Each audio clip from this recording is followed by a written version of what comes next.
Hi, today we will be covering Chapter 4 on atomic structure. It's got a lot of terminology here, so make sure you keep these vocabulary words straight. A substance that cannot be broken down into a different substance by chemical means is called an element. So we talked about the difference between mixtures and pure substances. Look at this definition.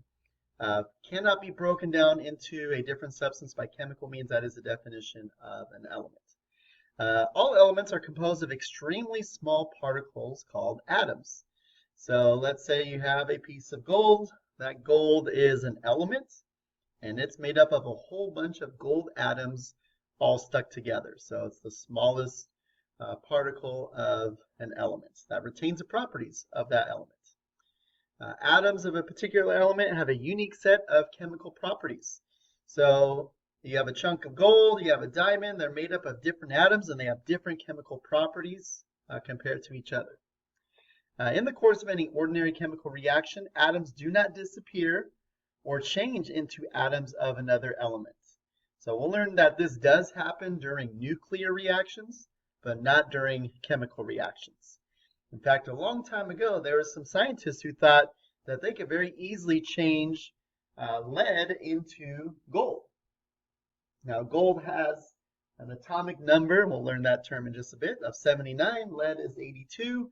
They just figured if you take off a few protons, you can turn that element into something else. Much easier said than done. That cannot be accomplished. Secondly, again, going back to that, atoms cannot be created, you cannot be destroyed. This comes from the law of conservation of mass, or the law of conservation of matter, which states that the mass of the beginning material, and by the way, we call those reactants. Let's see if I can write that better, reactants. So these substances that you start off with before a chemical reaction are called reactants. And the masses of the reactants are equal to the masses of the ending material, which are known as products. So especially important during chemical reactions, mass is conserved.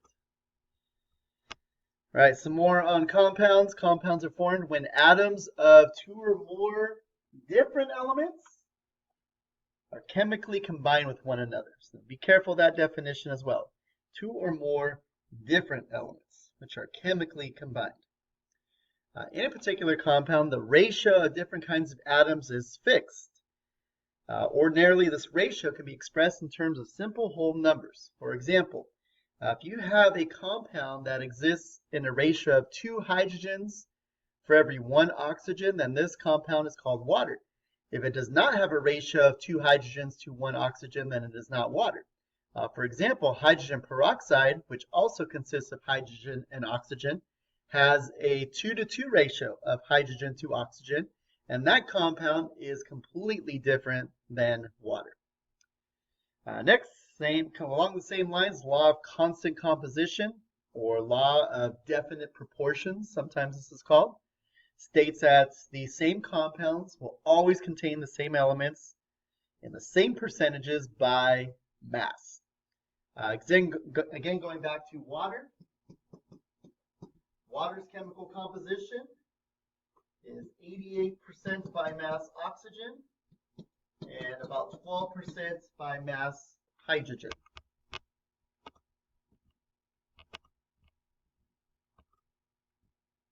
Actually, if we go 2 sig figs, it's closer to 89% oxygen and 11% hydrogen by mass. And if you have a compound that consists of hydrogen and oxygen in some ratio by mass other than 89% oxygen and 11% hydrogen, it is not water. All atoms are made up of small particles known as subatomic particles. These subatomic particles are known as protons, neutrons, and electrons. So let's go through quickly how each of these particles was discovered and then their properties. So a guy by the name of J.J. Thomson did some experiments with a cathode ray tube. So if you go to page 81 in your textbook, at the top of the page, you'll see it's called a Crookes tube or cathode ray tube. Either one of those terms is fine. And so what J.J. Thomson discovered is that all atoms, no matter what they are, have some particle in them that has a negative electrical charge. and he called these negatively charged particles electrons. Thomson also deduced that all atoms are electrically neutral. They have no net charge. And if atoms have these negatively charged particles called electrons, they must also have some positively charged particles that balance out that negative electrical charge from the electrons. And he called these positive electrical charges in an atom protons.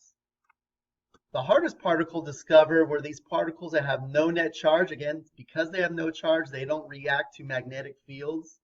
And so it was difficult to find them. So Chadwick came along and he said, you know what, there must be something else in an atom that contributes to the mass of the atom, but has no charge. And so he called these particles with no charge neutrons.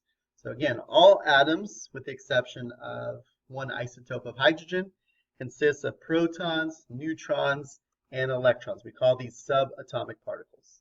So where are these particles found within an atom? So a scientist by the name of Ernest Rutherford did some experiments with gold foil. If you take a look on page 87, both at the top and the bottom, what he did is he took radioactive sources, shows there, that emits positively charged particles called alpha particles. And he bombarded a really thin piece of gold foil with alpha particles. And what he noticed was, and you can see in the diagram there at the top of the page and the bottom, is that most of the alpha particles went straight through that gold foil. This is a solid substance, but they went straight through without even hitting anything. And so what this told Rutherford is that atoms are made up of mostly empty space. But every so often, these alpha particles actually hit something in the gold foil and bounce back towards the source of the alpha particles. And so what he said is there's some really small yet really hard part of an atom that's in the center of an atom, and he called this the nucleus. Now again, the nucleus is really small when compared to the size of the entire atom. Use this as an analogy. If the nucleus of an atom is the size of a baseball, then the atom as a whole would be the size of Dodger Stadium. So you can imagine that scale. Just imagine that, if you will. The nucleus is really small. The atom, relatively speaking, is really big, which again tells us that an atom consists of mostly empty space. So inside this central hard core, the nucleus, are the positively charged particles. Again, these are called protons. And the nucleus also contains the neutral charged particles, or the neutrons. So that means that the electrons are found then somewhere outside of the nucleus. Next unit, we'll talk more specifically about where outside the nucleus the electrons are found. So for now, outside the nucleus is okay. Go through the properties of the subatomic particles, starting with mass. And again, we're talking about atoms, which are really small, and then these subatomic particles are even smaller. So relative mass of a proton. So this is not going to be given in grams or kilograms. We'll learn the actual mass in grams or kilograms later. We use a different unit of mass for really small things like atoms, or even the parts that make up atoms. So for proton, we'll go one significant figure. The mass of one proton is 1 AMU. AMU stands for atomic mass units. Again, a really small unit of mass. Neutrons have a mass that is slightly greater than that of a proton. But again, if we go one sig fig, we'll write 1 AMU. Electrons have a mass of about 1/2000th that of a proton or neutron. So first of all, electrons are matter. They do have mass, but their mass is really small compared to protons and neutrons. So I'm going to write this in the notes. So what does that squiggly line mean? So it means about. So again, we go one sig fig here, and about, for all intents and purposes, we say 0.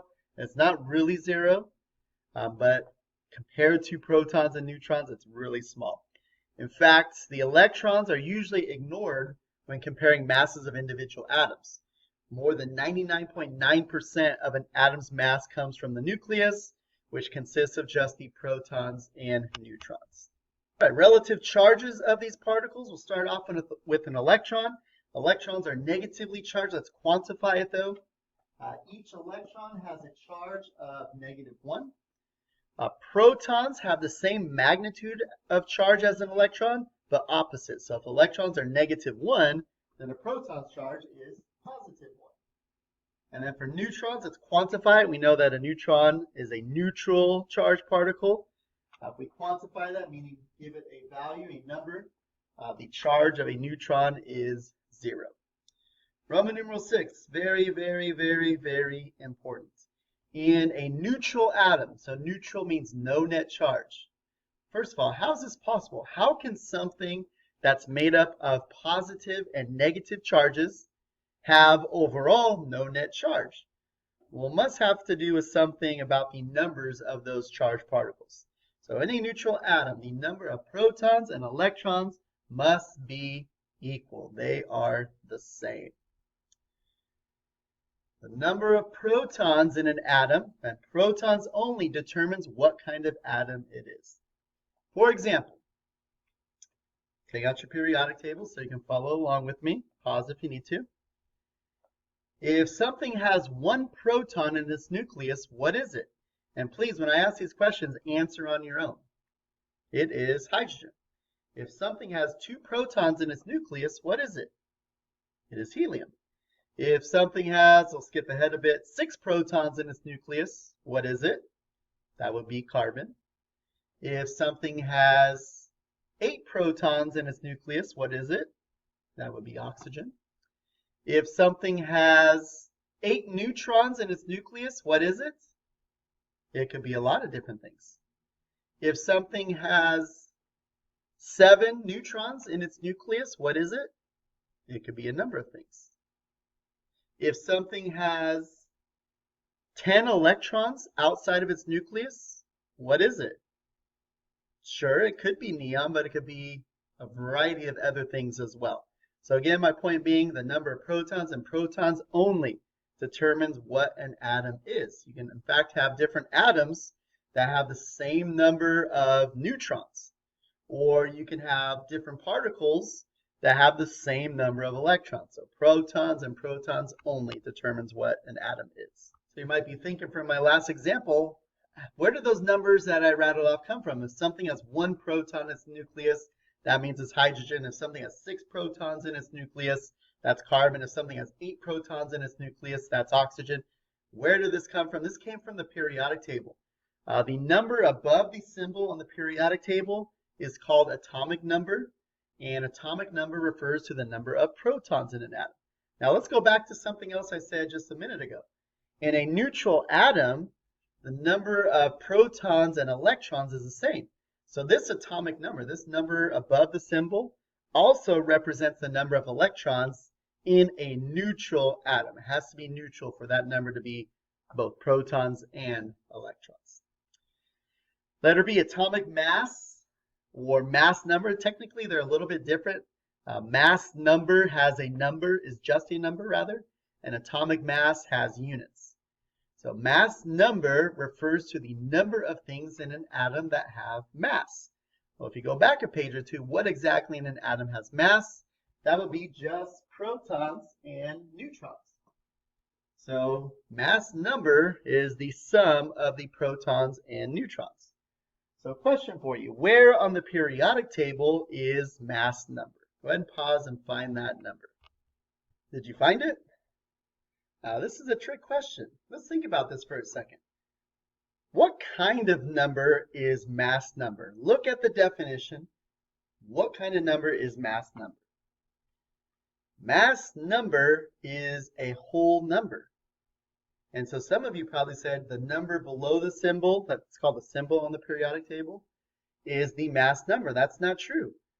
Almost all of those numbers below the symbol are decimal numbers. You can't have parts of protons and neutrons. So mass number is not on the periodic table. Sorry for tricking you there if I tricked you. So for example, the mass number of, say, carbon-12, this is something we'll look at in a little bit, is 12. And the atomic mass, though, is 12 AMU. It has a total of 12 protons and neutrons, each one having a mass of 1 AMU. So if you have 12 of those, then the mass would be 12 AMU. So just know that mass number is a number, and atomic mass is a number that also has units. All right, so why are there decimal numbers written below the symbol? Well, it has to do with this next thing here called isotopes. Isotopes are atoms with the same number of protons, therefore they're the same kind of elements, but have a different number of neutrons. Let me give you a couple examples. What I'm going to write is known as hyphen notation. Let's start with carbon. Carbon exists naturally on Earth as 3 isotopes. Here are their names.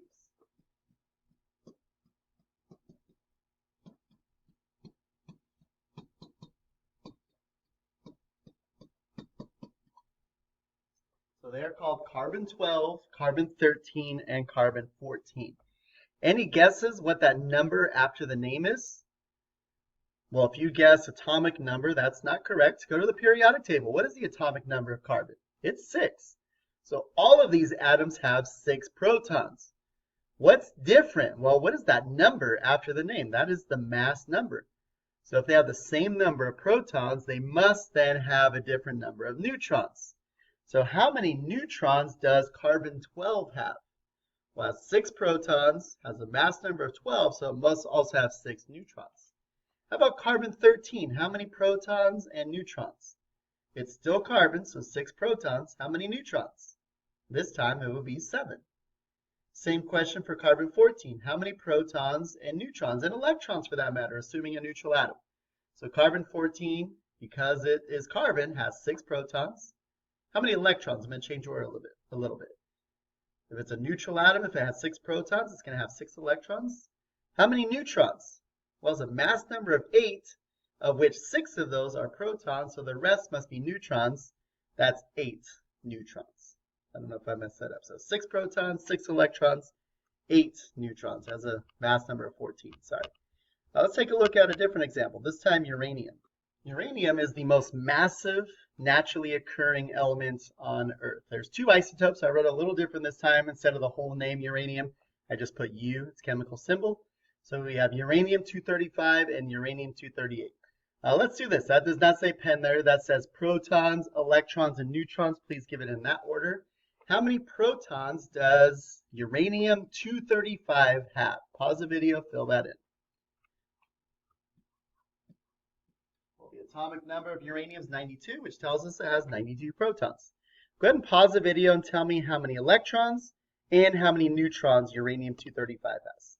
Assuming this is a neutral atom, if it has 92 protons, it also has 92 electrons, has a total of 235 protons and neutrons, of which 92 are protons, so the rest then are neutrons, which in this case is 143.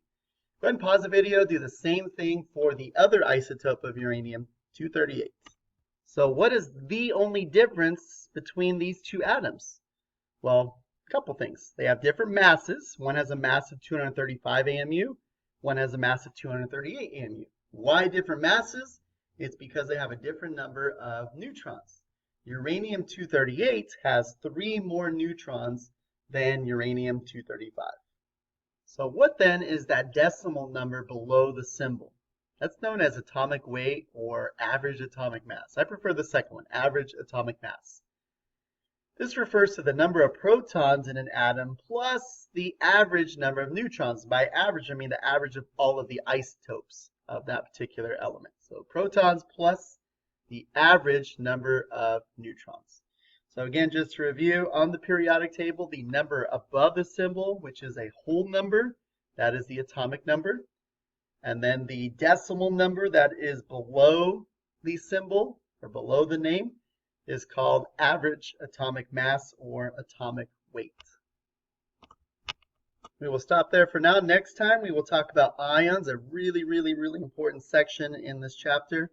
Ions, nuclear symbols, calculating average atomic mass. All right, thanks for watching.